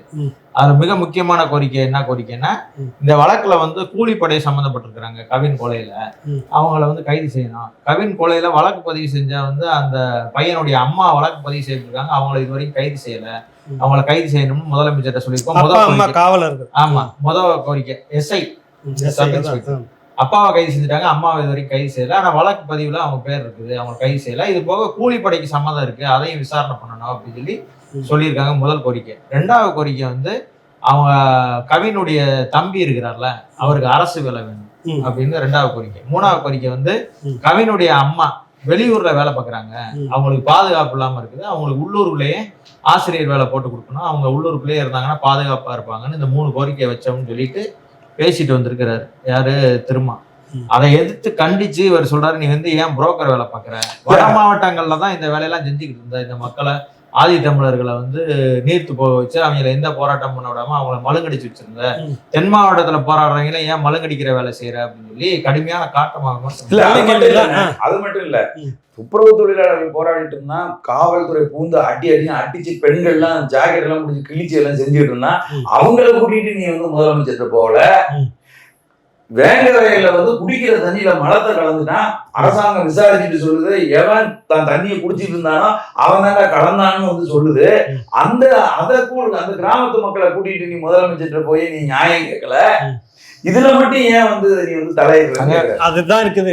வேங்க வயல்ல இருந்து கூட்டு வந்து நியாயம் கேட்டோம்னா அவருக்கு பிபி எகுது, முதலமைச்சருக்கு சீட்டை கிழிச்சிருவாரு. தூய்மை பணியாளர்கள் அடிபட்டு ரத்தம் கொட்ட இருக்காங்களா கொண்டு வச்சுட்டு ஆற்றுப்படுத்துவதற்காக முதலமைச்சர் பக்கத்துல நிக்க வச்சா அவருக்கு பிபி ஏறும், உனக்கு சீட்டு கிழிஞ்சிரும். நீங்க வந்து இந்த தம்பியை கூட்டு போய் நிக்க வச்சீங்கன்னாக்கா புரிந்துருவாருல்ல. அது சரி, கவினோட அப்பாவை வந்து கூட்டு நிக்க வச்சா முதலமைச்சருக்கு சாதகமான சூழ்நிலை வருது இல்ல. அது சரி. அப்புறம் அவர் கிருஷ்ணசாமி, டாக்டர் கிருஷ்ணசாமி சொல்றது சரியா வருது இல்ல. அப்படின்னா எங்க அண்ணன் என்ன ஜாதகவா? எனக்கு தெரியல. நீ என்ன வேலை செய்யறீங்க? அப்புறம் என்ன வேலை? நான் அதை பேசுறோம். முன்னாடியே அவர் பக்கத்துல கிருஷ்ணசாமி ஐயா வந்து புரோக்கர்னு சொன்னது உண்மையா? எனக்கு அது தெரியாது. இப்ப நீங்க ஏன் தூய்மை பணியாளர்களுக்கு ஆற்றுப்படுத்துறதுக்காக கவின் அவங்க அப்பா வந்து கூட்டு வந்து நிக்க வச்சு ஆற்றுப்படுத்துறீங்க. அந்த ஆற்றுப்படுத்துறது இங்கேயும் இருக்குது, தூய்மை பணியாளர்களுக்கு இருக்குது. செய்திருக்கணுமான்னு தான் என் கேள்வி. புரியுது. அப்புறம் இதை செய்தீங்கன்னாக்கா அவர் சொன்னதுபடி இல்ல, நீங்க அந்த வேலை எல்லாம் பாக்கலீங்க, கரெக்டா யாரெல்லாம் அடிபடுறாங்களோ அவங்க எல்லாம் கூட்டமே அழைக்க நிக்க வச்சு முதல்வர்கிட்ட பேசி ஆற்றுப்படுத்துறீங்கன்னு நான் நினைச்சுக்குவேன். இன்ன வரைக்கும் செய்யவே இல்லையே. அதே போல திரௌபதி அம்மன் கோயில்ல வந்து உள்ள நுழைய விட மாட்டான், சேலத்திலையும் விழுப்புரத்துலயும். அவங்களையும் கூட்டிட்டு போய் சந்திக்க வைக்கலன்னு சொல்லி கேள்வி எழுப்புறாரு யாரு? கிருஷ்ணசாமி. சரி. அதே போல இன்னொரு விஷயம் என்னன்னா, இந்த 3 கோரிக்கையுமே பெரிய கோரிக்கை, ரொம்ப பிரச்சனைக்குரிய கோரிக்கையும் கிடையாது. இப்ப நீங்க வந்து இன்வெஸ்டிகேஷனை முடுக்கி விட போறீங்க, டிஜிபியை கூப்பிட்டு என்னப்பா பிரச்சனை நடந்துருக்கு, எஸ்பிசிஐடி என்ன விசாரணை பண்ணிருக்கீங்க, இந்த மாதிரி வந்து ஒரு கூலிப்படை சம்பந்தப்பட்டிருக்குன்னு சொல்றாங்க, கூலிப்படை சம்பந்தப்பட்டவங்களை விசாரிச்சிருக்கீங்களா இல்லையான்னு கேட்கறதுக்கு எவ்வளவு நேரம் ஆகுது? முதலமைச்சர் ஒரே வினாடியில கேட்கலாம். நீங்க கல்வித்துறை அமைச்சரை கூப்பிட்டு டிரான்ஸ்ஃபர் போட்டு அடுத்த நிமிடம் இந்த உள்ளூர்ல அவங்களுக்கு வேலை போட்டு கொடுங்கன்னா ஒரு நொடியில வந்து டிரான்ஸ்ஃபர் ஆர்டர் போறாங்க. சாதாரண விஷயம். அதே போல அந்த பையனுக்கு என்னப்பா படிச்சிருக்கேன்னு கேட்டுட்டு ஒரு துறையில வேலை போட்டு கொடுக்கறதுக்கு முதலமைச்சருக்கே உரிமை இருக்கு, எந்த துறையில வேணாலும் கையெழுத்து கொடுங்க. 3 கோரிக்கையுமே சப்ப கோரிக்கை, ஒரு வினாடியில நிறைவேற்றக்கூடிய கோரிக்கை. நீங்க விசாரணையை வேணா நாங்க விசாரணை செஞ்சுட்டு நாங்க முடிவு எடுக்கிறோம்னு சொல்லி கூப்பிட்டு அழைச்சிட்டு நான் விசாரிச்சிருக்கேன்ப்பா, நான் இந்த நல்ல முடிவு எடுக்க சொல்றேன்ப்பா, சரியா முறையான விசாரணை எடுத்து யாரா இருந்தாலும் தண்டனை பெற்றுக் கொடுப்போம்னு சொல்றதுக்கு எவ்வளவு நேரம் ஆகுது? இந்த 3 வேலையை செஞ்சு தர்றதுக்கு தான் கூட்டு போய் பார்த்தோம்னு சொன்னீங்க. உங்களை மண்ணுக்கு கூட மதிக்கலையன்ற கோபம் இருக்குல்ல, அதுதான் தவறு. நீங்க முதல் சொன்ன கோரிக்கை கண்ணாடி மாட்டிட்டு உண்மையாதான் பேசுறேன். டிஜிபியிடம் கேட்டு விசாரணை நடத்துக்கு ஏன் தாமதம்னு கேக்குறீங்க. எங்க ஐயா டிஜிபி சங்கர் ஜிவால் அவர்கள் இன்றைய நாளையோடு ஓய்வு பெறுகிறார். அதனால அவர் அந்த ஓய்வு பெறும் இந்த ஃபங்க்ஷனை நடத்துறதுக்கு பந்தலுக்கு சேர் அதெல்லாம் சொல்றதுக்கு நேரம் இல்லை. அதுக்காக அது வேலையா ஓடிட்டு இருப்பாரு. அதை தள்ளி வச்சிருவோம். ஓய்வு பெறாரா? ஆமா, ஓய்வு பெறாரு. யாரு அடுத்தது? யாரு அது? முன்னாள் கமிஷனரா? இப்ப மீண்டும் ஒரு அதிகாரத்துக்கு அந்த 2வது கோரிக்கை என்ன? அரசு வேலை, அந்த அவரோட தம்பிக்கு அரசு வேலையை கொடுக்கணும்ன்றீங்க. ஏற்கனவே அஜித் மரணத்தின் போது அவருடைய தம்பிக்கும் அண்ணனுக்கு அரசு வேலையை கொடுத்தாங்க. இங்க இருந்து 40 கிலோமீட்டர் தள்ளி கொடுத்துட்டீங்க, எனக்கு வேணாம் அப்படின்ட்டு அவர் திருப்பி கொடுக்க வந்தாரு. இந்த மாதிரி நாளைக்கு கவினோட தம்பிக்கு கொடுத்து அவர் வேணாம் திரும்பி வந்துட்டாருன்னா ஒரு அரசு வேலையை வந்து வீணா போகுது இல்லையா? அப்ப உள்ளூர்லயே கொடுங்க, அதுல இருந்து பாடம் கற்றுக்குங்க. 40-50 கிலோமீட்டர்ல கொடுத்தீங்கன்னா அவன் டெய்லி போயிட்டு வர முடியாது. அதனால அப்பா அம்மாவை பாத்துக்கணுங்கிறான். அது மாதிரி இப்ப ஒரு 2 பையன் ஒரு பையன் இறந்து போயிட்டா அப்பா அம்மாவை பாத்துக்கணும்னா உள்ளூர்லயே வேலை கொடுங்கப்பா. அது பரிசீலிக்கலாம். அடுத்து 3வதா அவங்களுடைய மனைவிக்கு அரசு வேலைக்கு டீச்சரா கொடுக்கணும்னு கேக்குறீங்க. டிரான்ஸ்ஃபர் பண்ணி கொடுங்க. டிரான்ஸ்ஃபர் ஏற்கனவே வந்து அரசு பணி இன்னும் கிடைக்கலன்னு ஒப்பந்த தொழிலாளர்கள் ஆசிரியர்களும் போராட்டம் பண்ணிட்டு இருக்காங்க. டெட் எக்ஸாம் எழுதிட்டு இன்னும் வேலை வரலன்னு இருக்காங்க. அவங்களுக்கே இன்னும் வேலை கொடுக்காத இருக்கும் போது இவங்களுக்கு டிரான்ஸ்ஃபர் பண்ணி விட்டோம்னா டிரான்ஸ்ஃபருக்கு பின்னாடி வெயிட் பண்றாங்களா? அப்ப நாளைக்கு எங்க வீட்டுல ஒரு கொலை வந்துச்சுன்னா நீங்க இந்த மாதிரி டிரான்ஸ்ஃபர் பண்ணுவீங்களான்னு போராட்டம் பண்ணாங்கன்னா என்ன பண்றது?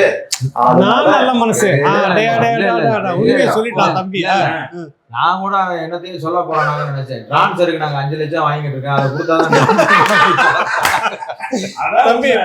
அப்படியே வாரி வாரி கூட்டுறாங்களாம் தம்பி.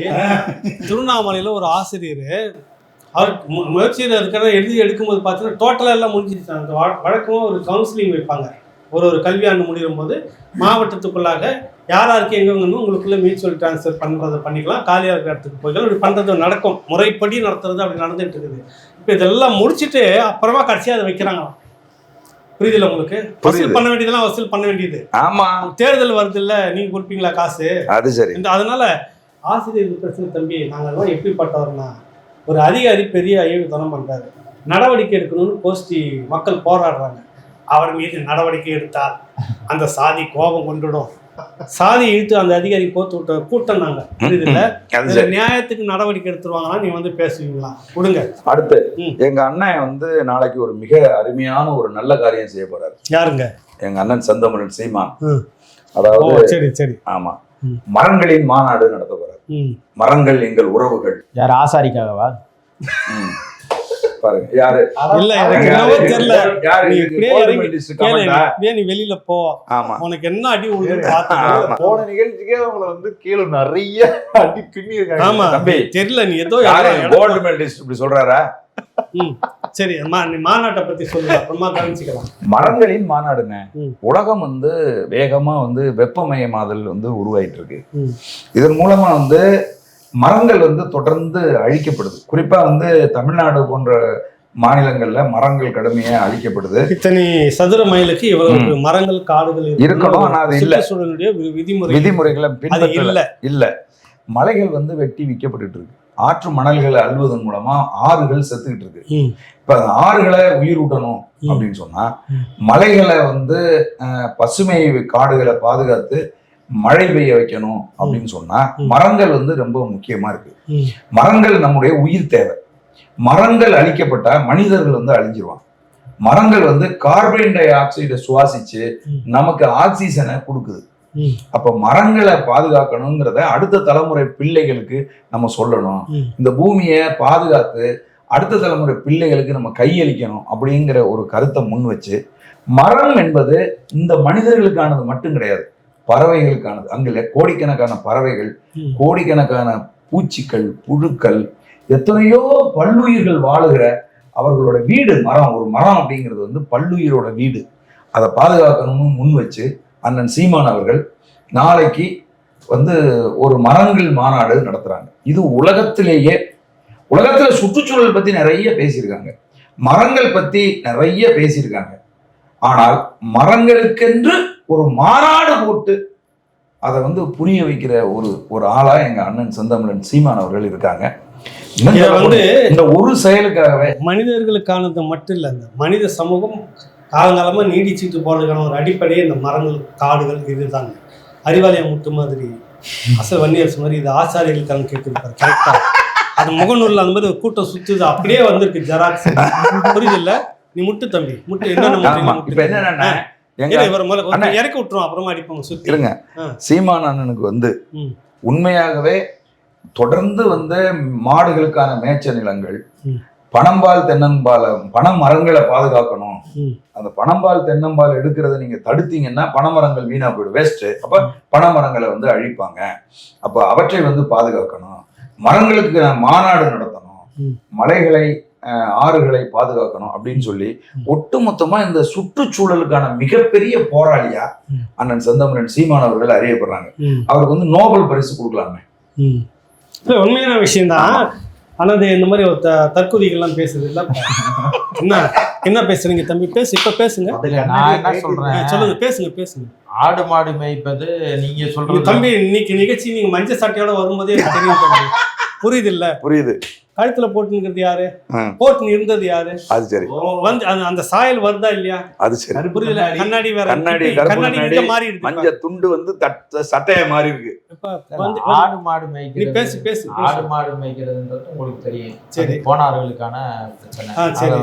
அதுக்காக போய் கோனார் ஓட்டை வாங்கணும்ன்றக்காக அந்த வேலையை செய்வீங்க. சீமான் கோனார் ஓட்டை வாங்க. சரி, இது பனை ஏறுறது வைக்கிறதுனா நாடார்கள் உங்களுக்கு தெரியும், பனை ஏறி நாடார்கள்னு இருக்கிறாங்க. சரி, எங்க பக்கம்லாம் நாடார்கள், எங்க பக்கமும் வேற வேற சமூகம் இருக்காங்க. எல்லாருமே யார் தோட்டத்துல மனம் இருக்குதோ அவங்க தான் மரம் ஏறிக்கிறாங்க. மண்ணீர் ஏறுறாங்க, பறையர் ஏறுறாங்க, கோனார் ஏறுறாங்க, எல்லாரும் தான் ஏறிக்கிறாங்க. நாடார்களே இல்ல குங்குமண்டலத்துல, வடார்காடு மாவட்டத்துல கிடையாது. சரி சொல்லுங்க, அடுத்தது வா. நாடார்களுக்காக இருக்குது. நீங்க என்னதான் பூசி முழுகினாலும் அரசியலுக்காக நீங்க அப்படி இப்படின்னு பேசிக்கிட்டாலும் பனை ஏரின்றது வந்து நாடார்கள் தான். சரி இருக்கட்டும். அப்ப நாடார்களுக்கான ஓட்டை வந்து வாங்கணும்ன்றதுதான் உங்களோட திட்டம். சரி இருக்கட்டும். கோனார் ஓட்டை வாங்கணும்னு மாடு மேய்க்கிறீங்க. சரி இப்போ மரங்களுக்காக மாநாடுன்றது வந்து ஆசாரிகளுக்கு வேலை கொடுக்கணும். மரம் இருந்தாதான் மரம் அறுத்து வேலை பார்க்க முடியும். அறுக்க கூடாதுதானே எங்க போராட்டம். இல்ல எப்படினாலும் தேவைக்கு வீடு தேவைகளுக்கு, நாற்காலிக்கு, மேஜை செய்வதற்கு, கட்டல் செய்வதற்கு எல்லாத்துக்குமே என்ன வேணும்? மரம் தேவைப்படும்ல. அப்ப எப்படி இதெல்லாம் பிளாஸ்டிக் சேர் போதுமே, உங்களுக்கு எதுக்கு தம்பி? இந்த அவதாரம் வந்து என்னென்ன பேசிட்டு பாத்தியா? முகநூல் முழுக்க இந்த அவதாரம் பேசிட்டு இருக்கு. உங்களுக்கு பிளாஸ்டிக் சேர் உங்களுக்கு ஒதுக்கப்பட்டிருக்கு. அப்படி இருக்கும்போது நீங்கள் மரத்தை பற்றி ஏன் கவலைப்படுறீங்க? மர சேர், மர டேபிளை பத்தி. பிளாஸ்டிக் சேர், பிளாஸ்டிக் டேபிள் இல்ல, நாங்க அதான் மரத்தை பாதுகாக்கணும்ன்றக்காக தான் பிளாஸ்டிக்கை பயன்படுத்துறோம். நீங்க அதை புரிஞ்சுக்க மாட்டீங்க, தப்பா நினைச்சுக்கிறீங்க. நாங்க பிளாஸ்டிக் சேரை மரத்தை வளர்த்துக்கணுன்றதுக்கு உங்களுக்கு கோவம் வந்து நக்கல் பண்றீங்க. நாங்க மரத்துக்கு மாநாடு போடக்கூடாதுங்க, மரத்தை நடணுங்க. மரத்துக்கு மாநாடு ஏன் போடுறீங்க? மரத்துக்கு மாநாடு ஏன் போடுறீங்க? மாநாடு போட்டா ஒரு அவேர்னஸ் வரும், விழிப்புணர்வு மக்களுக்கு எல்லாம் போய் சேரும். இப்ப பேசுறீங்கல்ல, இந்த விழிப்புணர்வு வரும். எப்ப நீ கட்சி தொடங்குனீங்க சொல்லுங்க? 1949. இப்ப தம்பி மஞ்சள் கண்ணாடி மாதிரி இதெல்லாம் சொல்லி கட்சி மாத்தி. ஆமா இப்ப மாத்திடுறேன். அன்னையில இருந்து இப்ப சமீபம் வரைக்கும் நாம் தமிழர் கட்சி இந்த 10 வருஷமா செய்துட்டு இருக்கிற 2010ல இருந்து சுற்றுச்சூழலை பத்தி பேசணும் போதுதான் உங்க கட்சியிலேயே சுற்றுச்சூழல் ஆரம்பிச்சிங்க. அது கூட ஆளை ஆரம்பிச்சு கிரிக்கெட் போட்டி நடத்தணும். புரியல, நடத்துனீங்களா? அதுக்கு பிறகு இந்த பக்கம் எட்டியே பார்க்காது நீங்க முகநூல் முழுக்க வந்து பிடிச்சிங்கன்னு மரம் வளர்க்கலாமா? மரத்துக்கு யாருன்னா மாநாடு மரத்தை கட்டி வச்சு முத்தம் கொடுப்பாங்க. நம்ம முட்டா பையனா ஊர் முழுக்க முத்தம் கொடுத்துருக்காங்க. ஆப்பிரிக்கா நாடுகள் முழுக்க மரங்களுக்காக பெரிய அவேர்னஸ் உருவாயிட்டு இருக்கு. நீங்க சொன்னீங்களா ஒரு ராணுவ தளபதி அதிபராக எழுந்த உடனே ஒரு நாளைக்கு 100 கன்றுகள் நட்டுட்டு தான் அவன் சட்டசபைக்கு போறாரு. நாடு இப்படி போயிட்டு இருக்குது. கண்ணாடி கைட்டு கொஞ்சம் முத்து நல்லா தெளிவா பார்த்துட்டு வாங்க. அந்த அறிவாலய முட்டுலயே முட்டு நிற்காதுங்க. நாடு விளங்குற மாதிரி. அண்ணன் ராவணா சார்பில் அண்ணனுக்கு ஒரு வாழ்த்து சொல்லிடலாம்ண்ணே. யாருக்கு? சீமான் அண்ணனுக்கு, இந்த மாநாட்டுக்கு. ஆமா, இது வந்து உண்மையிலேயே பாராட்ட வேண்டிய விஷயங்க. யாருமே செய்யாதது இது. நீங்க ஏதோ மரம்னா ஏதோ ஒரு விஷயம் அது இலக்காரமா பேசுறாங்க. இந்த போஸ்டிங் எல்லாம் உட்காந்துக்கிட்டு தம்பி ஏதோ ஊரை சொல்றதா நினைச்சுன்னு இந்த மஞ்சள் சட்டை வந்ததால எனக்கு அப்படி வந்துருச்சு. பாராட்டு சொல்லுங்கண்ணே. வாழ்த்து. உண்மையிலேயே இதை பற்றி யாரும் ஒருத்தருமே சிந்திக்கல, செயல்படல. மரம் அப்படின்னா மரம்தான் மனிதன் மரம்தான். வைரமுத்தோட கவிதை இருக்கு, அதை படிச்சு பாரு, கண்ணீர் வரும். ஆமா, இன்னொரு முக்கியமான விஷயத்த பதிவு செய்ய விரும்புறேன். தம்பி கவி பாஸ்கருடைய இந்த மரங்கள் மாநாட்டுல வந்து தம்பி கவி பாஸ்கர் அதுவும் பாருங்க, சுற்றுச்சூழல் பத்தி நிறைய பேசியிருக்காங்க. ஆறுகள், ஏரிகள் இதெல்லாம் பத்தி பேசியிருக்காங்க. ஆனால் வெறும் மரங்களுடைய முக்கியத்துவம் குறித்து ஒரு கவிதை நூல் தமிழ் சூழல்ல வர்றது தம்பி கவி பாஸ்கரோட நான் மரம் பேசுகிறேன் அப்படிங்கிற ஒரு கவிதை நூல். அந்த நூலை வந்து நாளைக்கு அண்ணன் செந்தமிழன் சீமான் அவர்கள் அதே மேடையில வந்து நாளைக்கு வெளியிடுறாங்க. தம்பி கவி பாஸ்கர் அவர்களுக்கும் நம்ம வந்து ராவணன் சார்பில் ஒரு வாழ்த்தை தெரிவிச்சுக்கிறோம். அண்ணனுக்கு வாழ்த்து நீங்க சொல்லுங்க. இல்ல, உண்மையிலேயே எந்த அரசியல் கட்சி தலைவரும் திரும்பி பார்க்காத, அந்த சிந்தனை இல்லாத, அது இன்னைக்கு தமிழ் சமூகத்தில் அந்த மாதிரி தலைவர்கள் இல்லை. வர்றது கட்டிங் கமிஷன் கரப்ஷன்ற மாதிரி போயிட்டு இருக்கிற சூழ்நிலை இல்லை. மரங்களுக்காகவும், மரம்ன்றது ஒரு சாதாரணமாக அதை சுற்றி ஒரு சுற்றுச்சூழல் உருவாகுறது, ஒரு உயிர்கள் உருவாகுறது. அதுலேருந்து எல்லாமே ஒன்றோட ஒன்று மனித சங்கிலி இருக்கிற மாதிரி அந்த உயிரினங்களுக்குமான சங்கிலி, இது எல்லாத்துக்கும் மரம் மையமாக இருக்குது, காடுகள் மையமாக இருக்குது. அதை பற்றி ஒரு மனிதன் யோசித்து அதுக்கான ஒரு மாநாடு நடத்துறாங்க. உண்மையிலேயே பாராட்டணும் ராவணா சார்பை. அரசியலுக்கு அப்பாற்பட்டு சொல்றேன். புரியுது. இது உண்மையிலே ஒவ்வொருத்தரும் மரங்களுக்காக ஒரு நிமிடம் யோசிச்சு ஒரு நிமிடம் பேசினாலும் இந்த சமூகம் மிகப்பெரிய அளவில் வந்துடும். அதை விட்டுட்டு 24 மணி நேரமும் சாராய பாக்கெட்டை பற்றியும் கஞ்சாவை பற்றியும் போதையை பற்றியும் இந்த தலைமுறைக்கு சொல்லி கொடுத்து நாசமாக்குற கும்பல் இது. இங்கே வந்து நக்கல் சமூக வலைத்தளம் கள்ளச்சாராயம் காய்ச்சிற கும்பல் இது. புரியுதுல? எல்லாத்தையும் வந்து அப்படி மையமாக வச்சுக்கிட்டு தம்பி நீ ஒன்றும் கவலைப்படாத, பெருமைப்படுத்துறவங்க உங்களுடைய வரலாறு இது வரைக்கும் எப்படின்றத சொல்றாங்க. எங்க தலைவர்களுடைய பிறந்த நாள்ல எல்லாம் நாங்க வந்து இப்ப 90வது பிறந்த நாள்லாம் 90,000 மரக்கன்றுகள் நட்டோம். அப்படி பார்த்தா நீங்க தமிழ்நாடு முழுக்க மரக்கன்றா இருந்திருக்கணும். எங்க இருக்குது? நட்டுக்கிட்டு தான் இருக்கிறோம். நீங்க மாடு மேய்றதுக்கு அது பயன்படுது. அப்ப வந்து மாடு வந்து இது வரைக்கும் நீங்க நட்டதுக்கு அப்புறம் நீங்க வலைத்தளத்துல வந்து சீமான நக்கல் அடிச்சுட்டு இருக்கீங்க. அறிவாளியை போஸ்ட் எதுக்கு சொல்லு, வாங்க ரோசமா வெளியில வாங்க. அதனால அவங்க ஒரு பெரிய பாராட்ட சொல்லுவோம். அடுத்தது நம்ம மதிப்புக்குரிய மத்திய முன்னாள் அமைச்சர், முன்னாள் நாடாளுமன்ற உறுப்பினர் TR பாலா அவருடைய பொன்மொழியை பார்த்துட்டு போயிடலாமா? போகலாம். ஒரு பத்திரிகையாளர் கேட்குறாரு, சாதாரணமாக இருந்த நீங்கள் திடீர்னு எப்படி இவ்வளோ கோட்டீஸ்வரராக இருக்கிறீங்க அப்படின்னு கேட்டதுக்கு போயா வாயான்ட்டு போறாரு கோவத்துல. அதே கேள்வியே எங்க அண்ணன் ராஜாவை கூண்டுல நிக்க வச்சு கேட்டாங்க. அதுக்கு அவர் சொன்ன பதில் பாருங்க, அறிவாளியா சொல்லிட்டாரு தெரியுமா? எப்படின்னு அவன் கேட்கறான் கரெக்டா, அந்த விஷயம் முன்னு கூட இருக்குது. சாதாரணமாக சைக்கிளில் வந்துட்டு போயிட்டு இருந்த நீங்கள் பென்ஸ் காரில் இன்றைக்கி வந்திருக்கிறது ஸ்டாண்ட் பை ஸ்டாண்ட் ஒரு படிப்படியாக. நான் சைக்கிளில் வந்து மோட்டார் சைக்கிள் வந்து அப்புறமா வேறு காரில் வந்து அப்புறம் பென்ஸ் கார் படிப்படியாக தான் வந்திருக்கிறேன். அந்த படிப்படியாக வளர்ந்தது அவன் கட்சியில் இருக்கிற மற்ற தொண்டன் வளரலையே வளர்ந்து ஒரு ஒடுக்கப்பட்ட பையனை வந்து இந்த கட்சி வந்து வளர்ந்து சும்மா வந்து அந்த ஒடுக்கப்பட்ட நசுக்கப்பட்ட பிதுக்கப்பட்ட கொஞ்சம் ஓரமாக மத்திய அமைச்சராக அப்புறமா முட்டு எல்லாம் செஞ்சு நாங்க வந்து ஒரு இடத்துக்கு கொண்டு வந்து வச்சா எங்கன்னா கொஞ்சம் வச்சுக்கோ. அதுக்கு மக்கள் பணத்துல சுற்றி இல்ல அவரை தவிர வேற யாருமே நீங்க மத்திய அமைச்சர் ஆகலையே. ஒடுக்கப்பட்டது கொண்டு வச்சுட்டாங்கன்னு வச்சுக்கோ, அதுக்கு நீ சுருட்டிட்டு போகணும் வேடிக்கை பார்த்துருக்குமா? பப்ளிக்கோட பணத்தை சுருட்டிட்டு போக வேடிக்கை பார்த்துருங்க. என்ன கதை இது? சைக்கிள்ல வந்து யாரா இருந்தாலும் சரி, நானும் கட்சியில் இருக்கிறேன், நீங்களும் கட்சியில் இருக்கீங்க தம்பி. நீங்க மட்டும் இவ்வளவு சொத்து வச்சுக்கிறீங்க அப்படின்னு டிஆர் பாலு கேட்டா கோவம் வந்தது, ஆர் ஆசாவை கேட்டா கோவம் வந்தது, கோவம் வருது.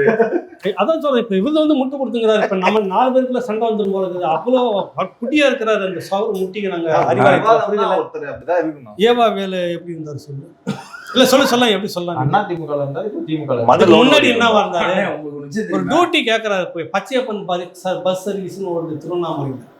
எனக்கு தெரிஞ்ச ஒரு நண்பரோட அவங்க அப்பா கண்டக்டர் ரொம்ப கஷ்டத்துல போய் ஒரு டியூட்டி கொடுங்க எனக்கு, பச்சையப்பன் பிரைவேட் பஸ். அது டியூட்டி கேட்ட நின்றுட்டு இருந்த மனிதர் இன்னைக்கு இது எப்படின்னு கேட்டா, திராவிட கட்சியில இருக்கிறவங்க எல்லாருமே உழைச்சு வந்தவங்க. நீ ஏதோ சொல்ல அதிமுக காரங்க நினைச்சா திமுக ஆட்சியை கவிழ்த்துடலாம் தெரியுமா? ஆமா, முழுக்க அவங்க தான் இருக்காங்க. எல்லாமே அதிமுக ஆளுங்க. நாளைக்கு நினைச்சிட்டாங்கன்னு வச்சுக்கோங்க, அதிமுக பழைய அதிமுக காரர்கள் நினைச்சாங்கன்னா நாளைக்கு ஆட்சியை கவிழ்த்துருவாங்க. முடிஞ்சு போச்சு. இருக்கிற எம்எல்ஏ பூரா அதிமுக காரன் முக்காவாசி பேரு. அமைச்சர்ல அப்பா புள்ளை தவிர முக்கியமானது எல்லாமே அதிமுக காரங்க. புரியுது இல்ல? அதனால இப்ப பேசுவாங்களா தைரியமா? அவங்களும் எங்க திராவிட இயக்கம் தானே, இந்த கட்சி சகோதர இயக்கமா? அதனால கால் வரிக்குங்க. சரி, இத தாய் கழகத்துல இணைஞ்சிட்டாங்க. எடப்பாடி பழனிசாமி கொஞ்சம் ராஜதந்திரமா யோசிச்சாருன்னா ஆட்சியை கவிழ்த்துடலாம். அந்த அளவுக்கு இருக்கு. என்னன்னா இப்ப டிஆர் பாலு கிட்ட கேட்ட கேள்வி இருக்குல்ல, அதுக்கு ஒரு நியாயமான பதில சொல்ல முடியல. எத்தனை கோடிகள் உங்ககிட்ட சேர்ந்து எப்படி சேர்ந்ததுன்னா போயா வாயான்ட்டு போறாரு பொறுப்பு மிக்க மனிதர். நீங்க அவரை கேள்வி எழுப்புறீங்க, அப்ப கருணாநிதி அவர்களை கேள்வி எழுப்புமா? எங்க தலைவரை கேள்வி எழுப்பி பாருங்க. மஞ்ச பையோட வந்தோம், நாங்க எவ்வளவு காசு வச்சிருக்கோம். தம்பி நாங்க வசனம் எழுதி சம்பாரிச்சோம், அது ரகசியம் சொல்ல மாட்டோம். எந்த வசனம்? வனவாசம் கண்ணதாசன் சொன்ன வசனமா? அது சரி. எல்லாம் வந்து நல்லதுக்கு இல்ல. மூட நம்பிக்கையின் மொத்த முழு உருவமான திமுகவிற்கு வாழ்த்துக்கள். 2026 ஆட்சி அமைப்பதற்கான அனைத்து சாத்தியக்கூறுகளும் இருக்குன்னு குடுகுடுப்புக்காரர் சொல்லியிருக்கிறாரு. குடுகுடுப்புக்காரங்களா? ஆமா, இல்ல அவங்களே தேர்தல்ல அன்பில் பொய்யா மகேஷ் பொய்யாமல் இருக்காருல்ல, அவரு கூட ஒரு குடுகுடுப்புக்காரன் கூடவே வந்தாரு. இந்த மாதிரி நீங்க தான் ஜெயிக்க போறீங்க, அமைச்சர்லாம் ஆக போறீங்கன்னு சொன்னாரு. நடந்துச்சு. சரி, இப்ப போடி நாயக்கன் ஒரு சட்டமன்ற தொகுதியில வந்து ஏதோ வாக்கு சேகரிக்க போயிருக்காங்க. அங்க வந்து குடுகுடுப்புக்காரர் வந்து பகல்ல எல்லா வீட்லயும் போயிட்டு அடுத்து ஸ்டாலின் தான் ஜெயிக்க போறாரு, போடியில திமுக தான் ஜெயிக்க போகுது, மாசம் 1000 ரூபாய் உங்களுக்கு கண்டினியூ வரப்போகுது, வருஷத்துக்கு 12,000 ரூபாய் உறுதியா உங்களுக்கு வரப்போகுது, ஐயா ஸ்டாலின் அடுத்தும் திமுக ஆட்சி தான் அப்படின்ட்டு குடுகுடுப்புக்காரன் பகல்ல சொன்னா காலங்காத்தால ஒரு நேரம் இருக்குது, பகல்ல சொல்லிட்டானா என்னப்பா தம்பி? எல்லாமே நீ தப்பா நினைச்சுக்கிறீங்க. வந்துட்டாருப்பா. இது வந்து பிரச்சார யுக்தியில ஒண்ணு. எது பிரச்சார யுக்தி? பெரியார வச்சுக்கிறீங்க, குடும்பக்காரனையும் வச்சுக்கிறீங்க. அவருக்கும் ஓட்டு இருக்குல்ல, பெரியாருக்கு ஓட்டு இருக்கு. குடும்பக்கு இல்லைங்க, அந்த தொழில் செய்துட்டு வராது, அது மூட நம்பிக்கைன்னு பேசுறாங்கல்ல. பெரியாரையும் வச்சுப்பீங்க இந்த பக்கம் குடும்பக்காரன் ஓட்டு. மக்கள் வந்து எதை விரும்புறாங்களோ, மக்கள் எதை நம்புறாங்களோ அதை சொல்லிதானே ஓட்டு கேட்க. மக்கள் நம்புறாங்களா, நீங்க நம்புறீங்களா? மக்கள் நம்புறாங்க. இல்ல ஒரு விஷயம் சொல்றேன் கேளுங்க. ஏன் எங்க தம்பி விஜய் மட்டும் வந்து பெரியாரையும் வச்சுக்கிட்டு ஐயர்லாம் வச்சு பூஜை போட்டா அதை மட்டும் ஏத்துக்கிறீங்க? நாங்க வந்து பெரியாரையும் வச்சுட்டு குடுகுடுப்புக்காரன் வச்சு கூட அதுக்குதான் வாங்கன்னு வாங்கி விட்டாங்களா? அப்புறம் தான் போதாது காண வெளியில. ஏண்டா இங்க பாருங்க, எல்லாம் கேக்குறாங்க, ஏண்டா மரத்தை நட்டு மாநாட்டுக்கு ஐயர்லாம் வச்சு பூஜை போட்டீங்க, ஒரு கொடி கம்பத்தை நட்டு இதை வந்து டைட் பண்ணீங்களாடா? என்ன அதெல்லாம் வந்து ஒரு அம்மா வேற போட்டுட்டு ஒரு பொண்ணு வந்துட்டு அந்த பொண்ணு வந்து டான்ஸ் ஆடும் நல்லா. அதை உடனே அதுக்கிட்ட ஓடி ஓடி கூட்டம் மட்டுமா செல்ஃபி எடுத்துக்கிறாங்க. இவங்க எந்த லட்சணத்தில் இருக்கிறாங்க, யார் அந்த பொண்ணு ஃப்ளாஷ்பேக் வந்து போட்டு காட்டுறாங்க, படுத்துக்கிட்டே ரீல்ஸ் போட்டுன்னு அரவர உடையோட அதை எடுத்து போட்டு இந்த பொண்ணுக்கிட்ட தான் வந்து ஓடி ஓடி நீ மீம் சேர்த்து போட்டுக்கிறாங்க. இது விளங்குமா? இது அவங்க கேட்டிருக்காங்க. இல்லை, அவங்க வந்து ஒரு காலத்தில் அப்படி இருந்தாங்க. இப்போ வந்து எங்கள் தலைவர்களுடைய கொள்கையும் கோட்பாடையும் ஏற்றுக்கொண்டு பயணிக்க. ஐயா அந்த கண்ணாடி கழட்டுருங்க ஐயா. நீங்க அவர் விட்டீங்கன்னா திமுக மாறிடுவாரு. இல்லை, நீங்க வந்து இந்த அண்ணன் சொல்றாரு வந்து போல்ட் நட் வந்து கலண்டு விழுந்துருச்சு. இந்த போல்ட் நட்லாம் நல்லா தான் போட்டோம். அந்த மேல உள்ள அந்த கிரேனோட பெல்ட் இருக்குல்ல, அதுதான் அந்து போச்சு. அதுலயும் போல்ட் நட்ல மாட்டி இருக்கும் போதே அந்த கிரேனோட பெல்ட் திருத்த முடியாது. ஆமா, அது ஒரு நீ எப்ப இந்த கண்ணாடி கழறீங்களோ அப்பதான் எப்ப இந்த கலருக்கு மாறினா திருத்த முடியாது. ஆமா, நம்ம முடிச்சுக்குவோம். ஆமா. இந்த வாரத்துக்கான போற போக்குல இந்த பக்கம் நிகழ்ச்சி இத்துடன் நிறைவு பெறுகிறது. ராவணாவின் வளர்ச்சிக்கு உங்களுடைய பங்களிப்பு அளிக்க வேண்டும் என விரும்பினால் தாராளமாக டிஸ்கிரிப்ஷன்ல இருக்கக்கூடிய அந்த தகவல்களை பார்த்து வங்கி எண்ணுக்கு உங்களுடைய பங்களிப்பை அளிக்கலாம்.